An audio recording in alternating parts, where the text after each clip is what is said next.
Ear phones purpose ఏంటో తెలుసా?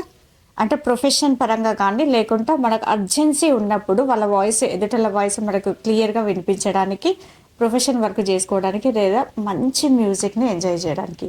కానీ ఇవాళ చూస్తే ఇయర్ ఫోన్స్ వల్ల చాలా వరకి యువత ప్రాణాలే కోల్పోతున్నారు. యూపీలో రితిక్ వర్మ అనే అబ్బాయి ఎవరైతే ఉన్నారో వాళ్ళకు వ్యవసాయం ఉంది.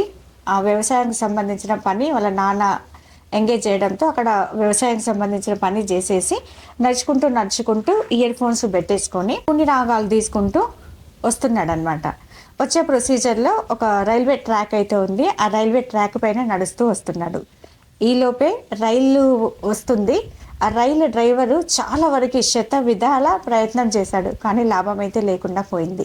ఆ అబ్బాయి 17 సంవత్సరాల రితిక్ వర్మ అక్కడికక్కడే చనిపోయాడు. ఇది ఎంత హృదయ విదారకంగా ఉంది అనంటే, వాళ్ళ యువత కాన్షియస్నెస్ లేదు, స్పృహ లేదు. వాళ్ళు ఏం చేస్తున్నారో వాళ్ళకు తెలియకుండా పోయింది.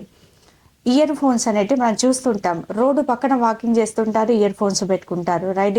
బైక్ రైడింగ్ చేస్తుంటారు, ఇయర్ ఫోన్స్ పెట్టుకుంటారు. ఇంకా కార్లో అయితే హై వాల్యూమ్ పెట్టుకొని సాంగ్స్ వినుకుంటూ వెనకెవరు వస్తున్నారో ముందెవరు వస్తున్నారో చూసుకోకుండా ఇయర్ ఫోన్స్ వినుకుంటూ ఎంత ప్రమాదకరమైన పరిస్థితిలో ఉన్నారో యువత అసలు ఆలోచించట్లేదు. ఇలాంటి స్టూపిడ్ పనులు అయితే చేయకండి. ఎందుకంటే ప్రాణాలు పోయిన తర్వాత మీ కన్న తల్లిదండ్రులు ఎన్ని ఆలోచించి ఉంటారు.